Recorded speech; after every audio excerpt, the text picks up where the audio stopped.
अपनी पर नजर रख रही थी।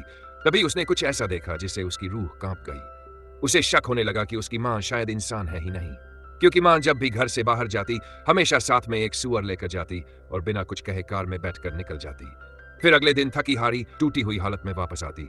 लेकिन अजीब बात यह थी, सूअर कभी वापस नहीं आता और माँ के कपड़े हमेशा खून से लथपथ होते। ये पूरी घटना लीसा को अंदर तक हिला देती है।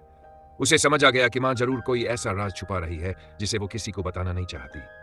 सच्चाई जानने के लिए एक दिन जैसे ही मां घर से निकली, लीसा चुपके चुपके उसके पीछे चल पड़ी। लेकिन उसकी एक जन्मजात समस्या थी, तेज अस्थमा। कुछ ही दूर चलने के बाद उसकी सांस फूलने लगी और उसे पीछा छोड़ना पड़ा। उस दिन लीसा खुद को रोक नहीं पाई। मां के बर्तन धोने के दौरान उसने धीरे से पूछा, आप हर बार सुअर को लेकर कहां जाती हो?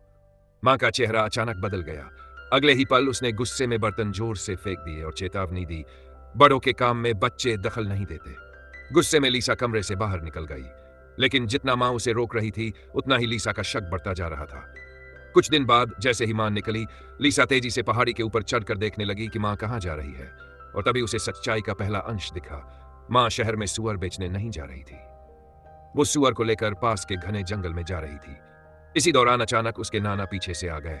उन्होंने लीसा को डांटते हुए कहा कि ज्यादा तफ्तीश मत करो और अंधेरा होने से पहले घर पहुंच जाओ। मजबूर होकर लीसा वापस लौट आई। लेकिन असली झटका तब लगा जब देर शाम मां घर लौटी और उसके साथ था लीसा का पिता, जो 6 महीने से गायब था। पिता के कपड़े खून से लथपथ थे। लीसा तुरंत समझ गई कि कुछ बहुत बड़ा गड़बड़ है। वह पिता की हालत देखने जाना चाहती थी, लेकिन मां ने दरवाजा अंदर से जोर से बंद कर लिया। रात होते ही लीसा अपनी जिज्ञासा पर काबू न रख सकी। वह पिता के कमरे के बाहर चुपचाप जाकर खड़ी हो गई। तभी अचानक मां बाहर निकल आई और लीसा को छिपना पड़ा। मां के जाने के बाद लीसा धीरे से दरवाजे के पास पहुंचकर अंदर झांकने लगी और अगले ही पल उसने देखा, 2 लाल चमकती हुई आंखें उसे घूर रही थी।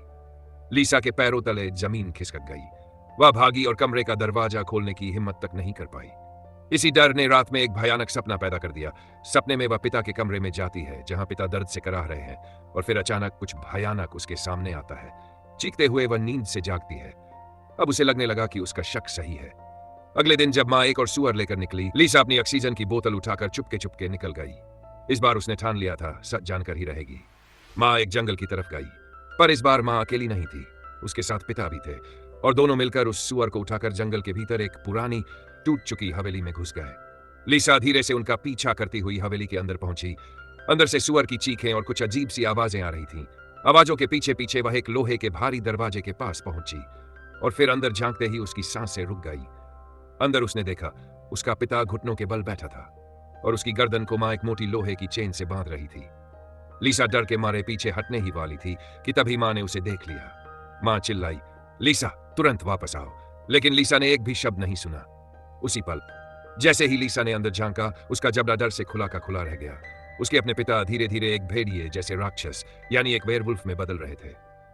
लीसा डर के मारे वहीं जम गई। अच्छा हुआ कि मां ने समय पर आकर उसे वहां से खींच लिया। अगली सुबह पिता डाइनिंग टेबल पर बैठकर परेशान थे। उन्हें समझ नहीं आ रहा था कि बेटी को यह सब कैसे समझाएं ताकि लीसा के बचपन पर कोई गहरा दिमागी असर न पड़े। नाना ने तय किया कि वह उसे चुपचाप अपने गांव ले जाएंगे, मगर मां किसी भी हालत में राज को बाहर नहीं जाने देना चाहती थी, इसलिए उसने गुस्से में नाना को धक्का देकर गिरा दिया। फिर मां ने बता दिया कि यह सब कुछ नाना की गलती की वजह से हुआ है। यह सुनकर नाना पीछे हट गए और मामले से हाथ खींच लिया। लीसा की उलझन दूर करने के लिए अगले दिन पिता उसे कार में बैठाकर उसी जंगल के पुराने महल में ले गए जहां पिछली रात वह दानव में बदल गए थे। वहां पहुंचकर उन्होंने पहली बार सच्चाई का राज खोला। उनके परिवार पर एक भयानक वंशानुगत श्राप था। पूर्णिमा की रात आते ही वह भेड़िए जैसे राक्षस में बदल जाते थे ताकि वो अपनी बेटी को न डराएं। इसी वजह से हर बार उस पुरानी हवेली में जाकर खुद को जंजीरों से बांध लेते थे। लेकिन बदलने के बाद उनकी मानव बुद्धि खत्म हो जाती थी। वे सिर्फ जिंदा चीजें खाने के बारे में सोचते थे। यही कारण था कि मां हर बार जंगल में साथ में एक सुअर लेकर जाती ताकि पिता की भूख खत्म हो सके और किसी को नुकसान न पहुंचे। यह जानकर कि पिता अपनी इच्छा से राक्षस नहीं बनते बल्कि एक मजबूरी और श्राप का शिकार है, लीसा का दिल पसीज गया और उसने पिता को स्वीकार कर लिया। लेकिन सुख ज्यादा देर नहीं टिक पाया। घर में सुअर खत्म हो चुके थे और मजबूर होकर मां को पिता को फिर से हवेली में बांधना पड़ा। उन्हें लगा था कि सब कुछ सामान्य रहेगा, पर उस रात का चांद सामान्य नहीं था, वह था रक्तचंद्र। ऐसी रात को वेयरवुल्फ की ताकत और हिंसक प्रवृत्ति चरम पर पहुंचती है। खतरे को भांपते हुए नाना ने की खिड़कियों और दरवाजों को मजबूती से बंद कर दिया। पर यह काफी नहीं था। आधी रात होते होते वेयरवुल्फ पिता दरवाजा तोड़कर अंदर पहुंच गया। उसकी ताकत इतनी भयानक थी कि उसने नाना को सीधा दीवार से दे मारा। खतरे को देखकर माँ और लीसा घर के एक बड़े अलमारी में छिपक गई। वेयरवुल्फ की नजर कमजोर, इसलिए वह उनको देख नहीं पाया और आगे बढ़ गया। जैसे ही वह ओझल हुआ, माँ लीसा को पकड़कर नीचे की ओर दौड़ी ताकि कार लेकर वहां से निकल सके। लेकिन तभी उसे याद आया, नाना ऊपर घायल पड़े हैं। माँ ने लीसा को कार में बैठने को कहा और खुद ऊपर भागी। ऊपर पहुंचकर माँ ने नाना को उठाने की कोशिश की, लेकिन नाना दर्द से करा उठे। माँ समझ गई कि वेयरवुल्फ की सुनने की शक्ति बहुत तेज होती है, वह जरूर वापस आएगा। दोनों जल्दी से घर के तहखाने में छिप गए। कुछ ही देर बाद वेयरवुल्फ ऊपर आ पहुंचा। जब वे वहां से निकलने की कोशिश कर रहे थे, तभी माँ का पैर गलती से चूहेदानी पर पड़ा। आवाज गूंज गई। अच्छा हुआ कि फर्श मजबूत था और वेयरवुल्फ नीचे नहीं गिर सका।